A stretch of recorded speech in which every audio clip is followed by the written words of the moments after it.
Yo, what's going on, everybody? It's your boy Jeremiah Dog. Today we're here at the Savage Council with the main host, Kenny Savage. Kenny Savage, What up? what's going on, brother? How you doing? What's up, beautiful savages? It's your boy Kenny Savage, another Savage Council podcast. It's all good, man. Yes, sir. Yes, sir. So today we're going to be talking about life after high school, like graduation. What happens after you receive that diploma? And I don't mean like legit the next day. I mean like what's your next chapter after receiving that high school diploma? You know what I mean? I know for me, I had a few options. I could either went to the military, could have went to college, straight to, a JC or university, or even go to a trade school, or just go straight to the workforce. You know what I mean? And I feel like nowadays a lot of people are going straight to the workforce. Some people are just, disregarding going to any type of school after high school. I mean, you know what I mean? Yeah, so when you mean the workforce, are you talking about just a 9-to-5 grind or like an actual vocation or tech like type of workforce, or are you talking about Walmart? Well, yeah, I mean, workforce, workforce like Walmart, McDonald's, and I'm not shit on McDonald's at all, but more so like Walmart, McDonald's, a 9-to-5 basically, you know what I mean? And I feel like the average person will do that only because sometimes they don't have that opportunity to go to college. Some people are saying, oh, I'm going to take a year off. I'm going to take a semester off and go work part-time. You know what I mean? Make some money. Yeah. But, the clock is ticking. Time is ticking. Yeah. You know what I mean? So. And I think that's the worst thing you can do is to kill the momentum, especially after you're already in school for 4 years. Yeah. Like, you might as well just continue, because if you get lulled into that false sense of security, especially if you get a good paying job. Oh yeah. Like say you do construction or you do some type of trade, welding or something like that. I mean, you may never go to school, and maybe that's okay. Like I know in Europe, when the kids get 18, they actually have a very good kind of proletarian workforce, which means for the people. Yeah. So they give you an option. You either go to college or you learn a trade. Whether it's mechanics, machining, welding, construction. So I feel like if you are just now graduated and you don't know what to do, I think you should still go to school, man. Yeah. I think the worst thing to do is to kill the momentum that you have going on, which is so. We live in a day and age where everybody is showing their success. Right. So, I mean, I know we've talked about social media before. I think that was podcast number 1. But that is for a few people. Not saying that everybody can't do it. Everyone has the opportunity to do it, but everyone has the opportunity to go to school as well. Absolutely. There are student loans, there are vocational schools, grants, scholarships, stuff like that. Or you can join the military, like you said. Like I did try to join the military 20-something years ago. Right. But it just wasn't in my cards, and then when they went to war, I had already started my family and everything. And I was like, why am I going to, it's a kind of like a young man's game to be in the military. You actually have to know that you want to do it and that's what you want to do, because it's so dangerous nowadays. Some people don't even know that we're still at war with like 7 different countries. Exactly. So, it's like just because it's not broadcast on the news every day, or someone didn't get bombed, or some embassy or something didn't get bombed, it's still a dangerous thing. And I think it would be a crying shame to forget about all those guys who are fighting for our liberties. Yeah, definitely. I felt out of duty to God and country that's what my lot was, because I do come from a long line of military people. And my dad, who just died in July, he was Vietnam vet, Gulf 1, Gulf 2, Panama, Nicaragua, So yeah, I mean, I felt like that's what I had to do to make my dad proud of me. So, but needless to say, it didn't work out for me. But that's another story. Right, definitely. And like you said, with the military, a lot of people do you know, there's a lot of people who grow up with military families, like me, myself as well, and also you grow up with military dads, military mothers, and it's like you look up to that, and that becomes your inspiration. Yeah. Not just because you picked out of a book and said, oh, I want to dress up like this guy and go shoot around. No, you live with that. That's your family. So that inspiration keeps growing and growing on you as you get older. You know what I mean? Absolutely. And your community too. If you're talking about living on base and then just kind of like the rules and the regs and right. That's your structure. Right. That's like your everyday structure of, you get up, you make your bed. Like you're already, as a kid, you're already living in a mini boot camp. Right. That's getting you ready for life. Oh yeah. But so it's just one of those things where it's like, if that's your option, I am patriotic 100%. Okay. I would do whatever I can do for my country, even whether I agree with the government or not. I'm American. And, if it was called upon that they needed people to go serve, I would go serve. Like right now, because I'm a nurse, I would do it in that capacity. But if I was somebody that was, just like anybody, whatever certain set of skills you have, if you go with video games, you can fly drones, or you're a helicopter, we're in the Central Valley. So if you're a crop duster and they need helicopter pilots, so like it would make sense to triage people to what their set of skills are to fulfill that demand. So, yeah, definitely. And like, the a lot of the graduates who graduate, I'm gonna use my class, for example. I graduated in 2016. So a lot of the graduates that, of that class in 2016, those that I know and those I've seen on social media, a lot of them went to school. Now, let's fast forward to 2019. Now, some of them graduated, others didn't graduate. Others started school, others started and didn't finish. You see what I'm saying? So it's like, seeing that, it's like, okay, everyone goes on a different path of life. You know what I mean? We all think, we're programmed to go to school from K-12 to, from kindergarten to 12th grade. That's 12 years of consistent school for those who, don't really step out of school like that. From K to 12. So it's like for 12 years, you've been going to school. You've been going to grade school, middle school, high school, and they want you to continue going to school. You know what I mean? But this time out of pocket, or this time out of scholarship, or out of Pell Grants or whatever, like, okay, I can see why people are like, okay, no, I've been going to school for 12 freaking years. Let me stop going to school again. Let me take a break. You know what I mean? Yeah. And it's understandable. It definitely is. But, I feel like, and this is one thing that one of my old bosses used to tell me, like, education and knowledge is power. Me personally, I agree with that, but I disagree as well, because I believe, there's a lot more things that can give you power than just knowledge. Now, knowledge is the number one thing you can have. You know what I mean? Because it circles around so many other things. But I feel like there's much more out there than that, Well, to put it in kind of like a prepackaged thing to say knowledge is power. I could see why you disagree, but self-improvement is power. Yeah. So whatever knowledge looks like to somebody, whether it's book knowledge, some people may, I know a lot of book smart people that are just dumb people in general. They cannot they cannot hold a conversation. They cannot handle themselves in public. They can't handle themselves. They have no street sense. Exactly. So like to me, I dropped out my 10th grade year and went back to adult school when I was 19. So I feel like at that point in time, like I took that little break, or self-imposed break or whatever, because I was a troubled youngster. I ain't gonna lie, but I knew that if I wanted to survive the upcoming years, I had to go back and at least get a high school diploma. Right. So I went to adult school. Just because at that age I couldn't go back to regular high school. Yeah. Which kind of like got me back into. So when you take a break out of it and then you get back into something, I'm not gonna say it reinvigorates you, because what invigorates you? Like sitting there in class listening to boring teachers reading boring stuff, that does not invigorate me.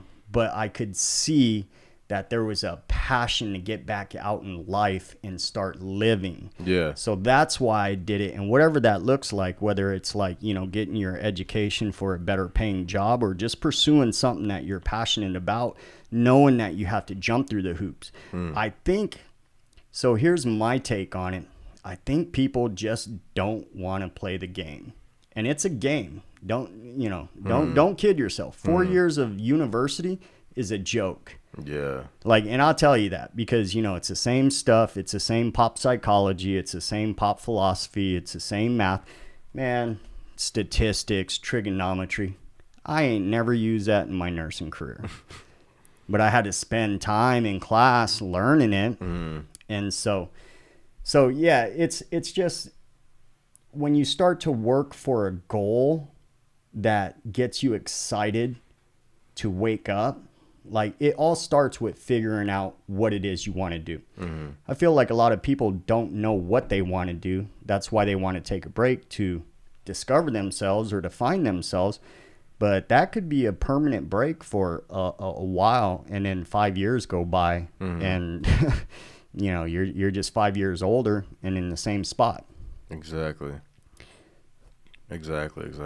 And you know, honestly, a lot of people who go to school and then they learn these things, you know, that's great. You have your bachelor's degree, that's great. You have your associate's, that's great. You have a technical certificate degree, whatever, that's great. You're progressing. You're becoming better. You're becoming a better person. But nowadays, you got people who have no idea what to do after those 4 years. Like they may be going to school for psychology. They get a bachelor's in psychology or whatever the term for it is, and they'll go out there and they're working at McDonald's. Yeah. Now, like I said, I'm not taking away from McDonald's, but if I had a bachelor's degree, a paper that had weight on it, and I'm working at McDonald's, something's not right. Something is not right for me. Yeah. People don't find really their dream job until years after the graduation. Correct. Years after degree. You know what I'm saying? Years after you went through your technical training. You're not in your field anymore. Right. You know what I mean? And I don't know if it's because the mindset became lazy or maybe they just like, you know, disregarded their, you know, I can't say they disregarded their bachelor's because they worked 4 years for it. But I'm saying maybe they just like they're not interested anymore. Maybe it was just because they wanted to have that bachelor's under their name, you know what I mean, in the system, you know? Yeah.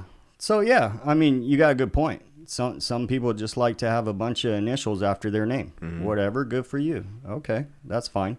But I think lately, as of probably the last 10, 15 years, it's, you know, with the .com business in the early 2000s, a lot of people were highly educated and still couldn't get good paying jobs. They were still working at McDonald's. They were still working at Walmart, you know, and these are highly educated people.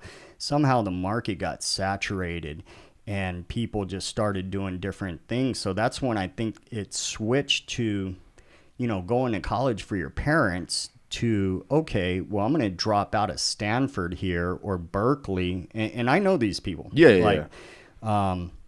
And I'm going to make an app or I'm going to do this, like, you know, and just, and they go for it. But the thing is that they know what they're going after. So I think number one, more than anything, you have to know what you're passionate about and what you're willing to endure to reach that passion. Right. Like, you know, lately we've had a lot of musicians just, you know, making music. Right. You know, so they're chasing that musical dream. Right. Even though you said it's saturated, and yeah, like it, you know, I mean, we have another musician coming on in a few days. Yeah, you know? Definitely. But our first female musician. So yeah. And here in town. So it's kind of like everyone you run into is doing something, which is great, man. It's awesome. And it should be embraced because it's a creative community out here that we're trying to show everybody what is in their own town with this Visalia based podcast. Yeah. Like, that's why we get together. That's why we showcase these people. That's why we hang out with them. That's why we talk to them. Definitely. But when does your passion turn into self-destructiveness? Like, are you going to be, for example, like, you know, when do you just throw in the towel, you know, or do you? I mean, those are the questions that you got to answer to yourself, like, what am I willing to endure? What am I willing to sacrifice? What if I don't, have time for a relationship or for a family? Ooh, that's good. And that's just not with music, but that's just with like these people chasing power and big degrees and big money. Like, what are they? And man, some of these people, they're just cold hearted, like, and then they find themselves alone later. Oh yeah. Empty but rich. Empty but rich. Yeah, lots of coke. Coke. Lots of mental problems. Like, you know what I mean? So it's like, I think the key here would be to, like, if you want to do something that like the Real Mix with Aaron, he's pursuing a business degree. Yeah. Shout out Real Mix by Aaron. That's the guy. Real Mix by Aaron. Yeah. Working the video over there. But so I think it's important to have your passion, but to see where that vocation could work into something else. So I would imagine, like with him, for example, he wants to know how to run a business, how to manage, how to promote, how to do accounting, like, how to make a business out of it. Yeah. So, I mean, it's one of those things. It's like, how long will you do music and not make it, but you'll still do it? It's like having a backup plan, I guess, right? Like, let's say, you want to do music and you want to do nursing, for example. So music and nursing, you want to focus on music because you want, the music outcome will be a lot bigger than the nursing outcome. But you got to remember the chances are very slim in the music industry, especially right now. They're very slim. Like when it comes to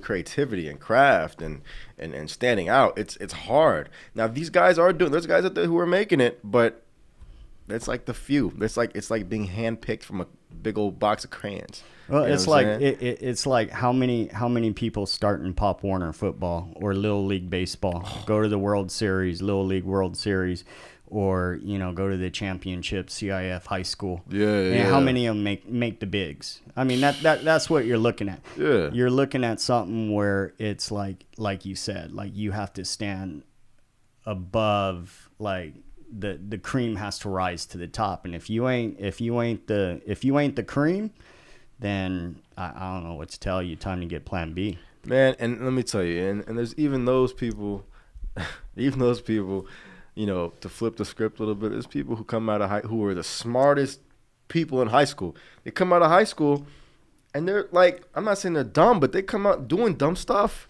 They go out selling drugs. They go out trying to be from the hood. They go out trying to be something they're not. I know this one kid, I'm not going to say his name. I know this one kid I went to high school with, man. White dude, nice, cool dude. Parents had it made. He had it made. Family, yeah, mom and pops were together. Yeah. Had it made. You know what I mean? Parents were making big bucks. Came out of high school selling drugs, doing this, doing that, trying to be someone he's not. Yeah. People want to be from the hood so bad. And I know this is a little bit off topic, but this bugs me. People want to be from the hood so bad. People want to sell drugs so bad. People want to become trappers so bad. And it's like, what the hell for what? What are you doing? What you doing with your life? You had a lot of plans for your high school. I mean after high school. Now that we're here, it's like you want to do something that's not going to be productive for you. Now some people have issues. I understand people have to take drugs. They got to take the medication. Totally get it. I've been there. Sure. I've been there. But there has to be a time point in your life like, yo, this selling weed shit's not working out for me, or this doing drug shit's not working out for me, or me out here, trapping or pretend to be a trapper, which I know I'm not because I'm not even from there. I'm not even a part of it. It's not working out for me. Like, are when we the shit gonna trapping stop? animals? What are we trapping? Trapping Beavers? drugs. Trapping. Oh, okay. Like a trap house, like a crack house. Yeah, or like trapping weed, trapping bars and hey, I learned coke and all something that. new today. Yeah, no, it's true, but and that's what's going on, and it's just it gets worse and worse, in my opinion, as the generation to come. Because I feel like the generation before, the class that graduated before or after me, and the class after that, it becomes more of a saturated trap scene for people. Like they want to sell drugs, they want to be a drug lord or some shit. You know what I'm saying? Well, look, man, they don't call it trap for nothing. So if the shoe fits the verbiage, then that's all it is. It's a trap, and it's unfortunate that kids are so caught up in this identity crisis where they feel like they have to do a certain thing to get street credibility. And that's my point exactly. Nowadays, everybody who's not in the hood or not part of the little trap or whatever, they want to get in it. But those who actually grew up in that lifestyle, who actually grew up in the hood and grew up in the trap, we want to get out. You know what I'm saying? We don't want to, like me. I was never a street dude, at all. But yeah. I grew up in the hood. I grew up in Norfolk, Virginia, Pilot Avenue. That's the hood, right? That's the hood. But my thing is like this: those that want to come in, what benefit are you going to get from that? Yeah. You might learn some street knowledge, but what are you really going to benefit from putting yourself in a position where you could possibly lose your life, possibly get shot, possibly, get robbed, you know what I mean? Yeah. Lose money. Where's the benefit? Where's the elevation of growth? You know what I'm saying? Yeah, nobody thinks about that. Nobody's worried about it. Everybody wants the title above their head. Yeah. Oh, yeah, I used to trap for so-and-so. I used to sell drugs. I used to be a slanger. Everybody wants that title. Yeah. For what? I mean, you look at your contemporary rap musicians that are constantly pushing that narrative. Yeah. And to be honest with you, man, there's a lot of people that probably really don't care if you do that because they, not to get too big into conspiracies and stuff, but jails that are filled make some private industries a lot of money, and they know that.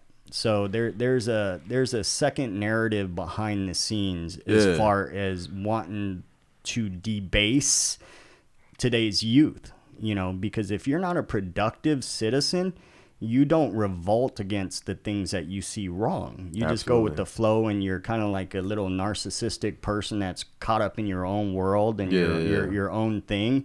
And you don't have time to be political, or you don't have time to be woke, or you don't have time to rail against this or that. So, so I think the key would be is if you do know somebody, like try to help them, try to talk to them. I mean, don't judge. Like we all get into, these bad places in our life. Definitely. Sooner or later, whether you are the billionaire or just the guy that, the broke dude, like, everybody's going to go through trouble. Yeah. So we should just love people where they're at and then just try to help them and be compassionate, because, there's a lot of people in this society where people will look at them and they're called throwaway society. Yeah. Like, because people have just dismissed them. And you can go down Mooney Boulevard and you can see all these guys talking to themselves, and you just kind of turn and shake your head and like, what do we do? Like, the healthcare is out there. The mental help is out there. The shelters are out there. Yeah. But they have certain requirements, okay? Don't do drugs. Don't drink. We'll try to help you because, when your mind is clouded and, outside of not getting into true psychiatric disorders. Mm-hmm. I'm just talking about straight up substance abuse. Yeah, substance abuse. Substance abuse because something in your mind you can't cope with, so you're always trying to mask and kill the pain. Right. So these people choose drugs and alcohol over their own well-being. Like, if you have an opportunity to stay at a shelter and all they ask you is, okay, don't drink before you come, and then you want to sleep outside in the 36 degrees, like just with the cardboard box, your bottle of Night Train or whatever, and freeze, and go hypothermic and possibly not even wake up.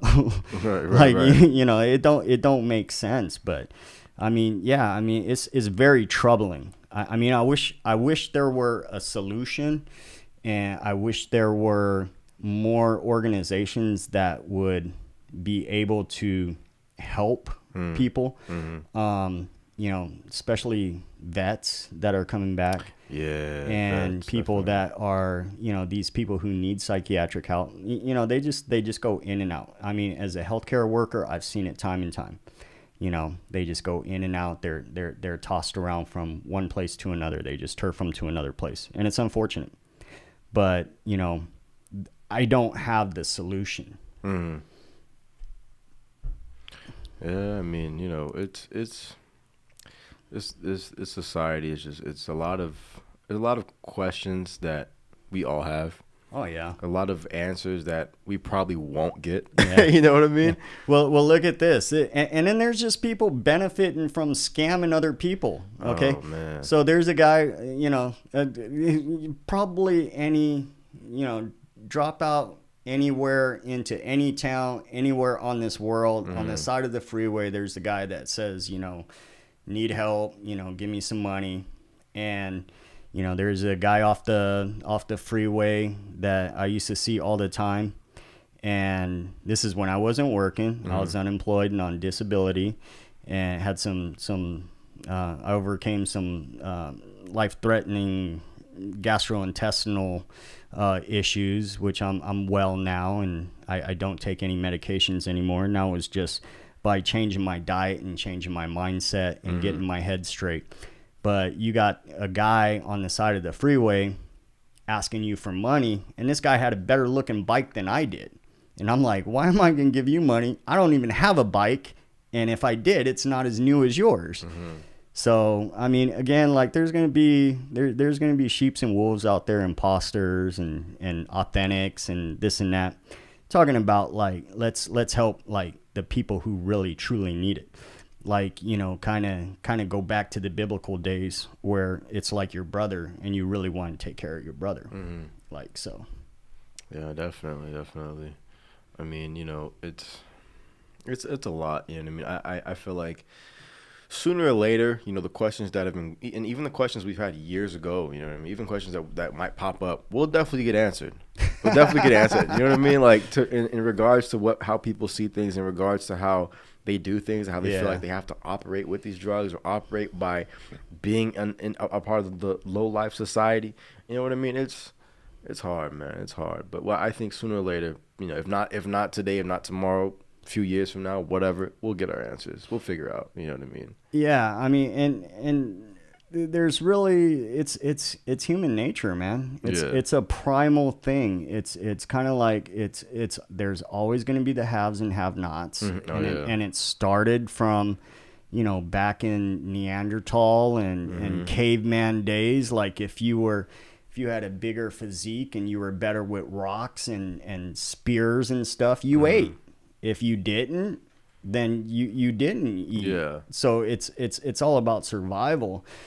And I don't see, unless there is, I just don't see the world changing. I mean, after being here for as long as we've been here, like I feel like we're probably at the worst point that we could be at, as far as the acceptability with a lot of this stuff, even with morals and behaviors, which is a totally different topic. Like people are just abusing people and taking advantage of them, and people are just like, oh yeah, well, whatever.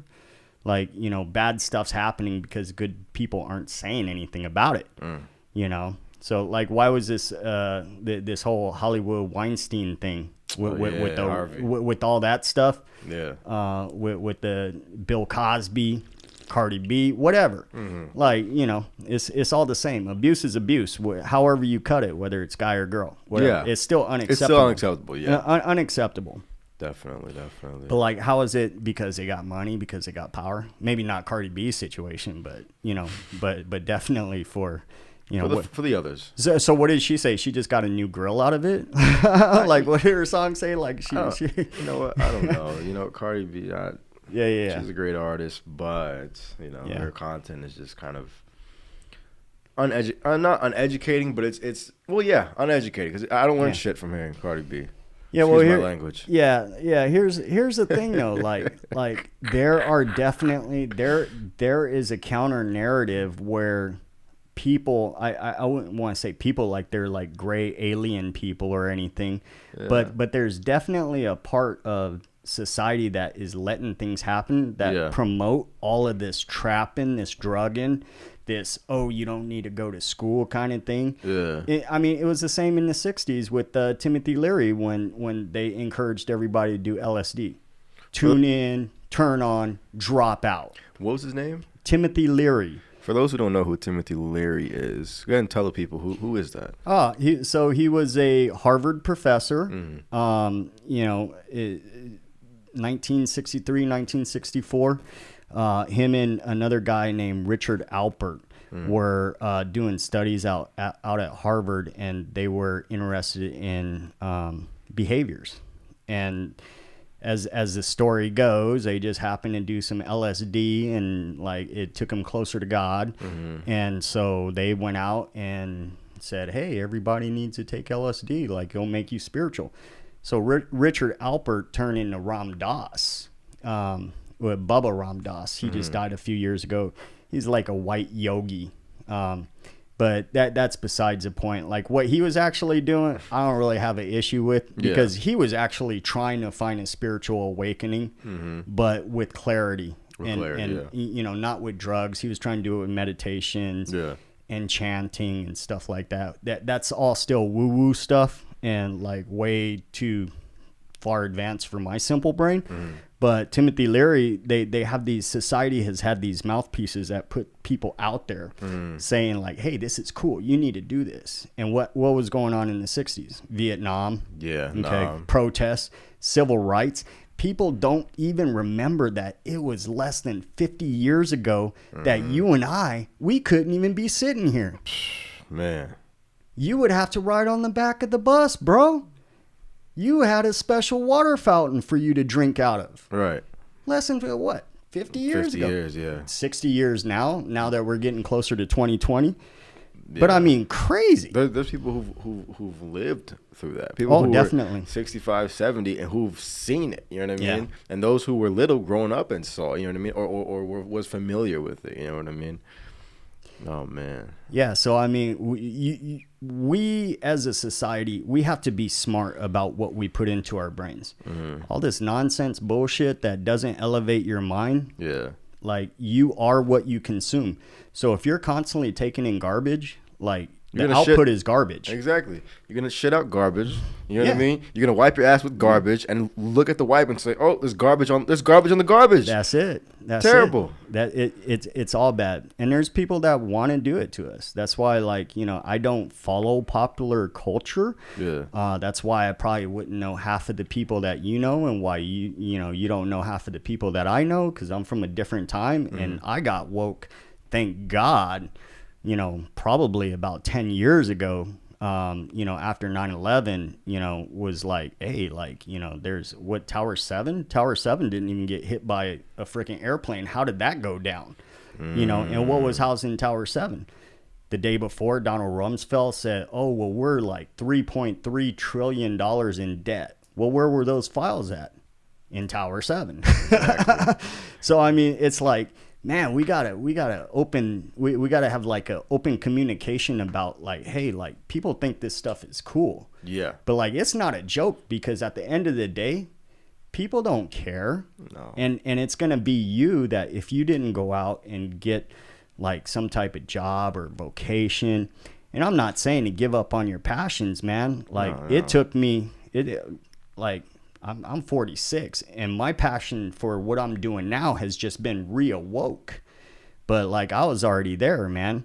Married, had the house, had the cars, had the manicured lawn, you know, had the good paying job, lost it all, man. Yeah.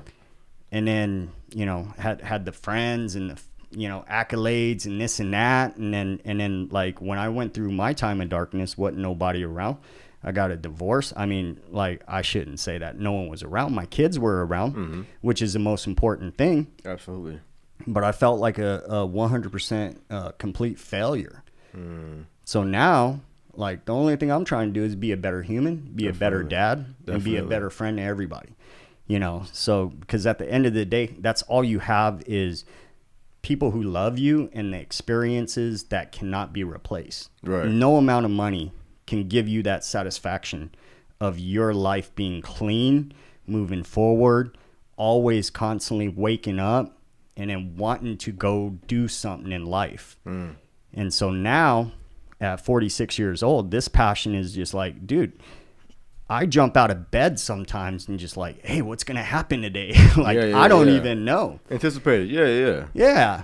So like, oh, well, yeah, we're going to do this or that. Okay, yeah, cool. Like, something to get excited about. Like, I would just say for the young kids that don't know what they're excited about, start taking a personal inventory. Right. Like, you know, try just spitball some stuff. Like, okay, like playing video games get me excited. Like I can get up early in the morning and just play video games. Okay, so then learn how to produce that video game. Don't be the consumer, be the maker or the producer. Like make that video game so you don't have to work again ever. Exactly. Or like, you know, whatever you want to do, but find something that you're interested in that will hold your attention long enough for you to go in that direction. And the roads may fork here and there, turn here and there, but ultimately you'll end up where you need to end up. Definitely. Yeah. You know what? I think that was a great message today. I think, you know, for those of you viewers watching and paying attention to our podcast, the Savage Council podcast, we get real around here. We get serious. The name Savage just isn't savage because it's savage. It's savage because we get down and dirty and uncut over here, man. Raw and uncut. Raw and uncut. If you've liked this video, if you turned into this video and you saw this video and you thought this video was very educational to you, or you want to learn more about what else we're going to talk about, or you want to just see more episodes of us talking about deep topics, you go ahead and click that red subscribe button on the Savage Council podcast. Thumbs up of the video. Give us a like. The links will be in the description to our social medias. And definitely, savages, stay savage. Kenny, anything else? Yeah, man. Stay savage, y'all.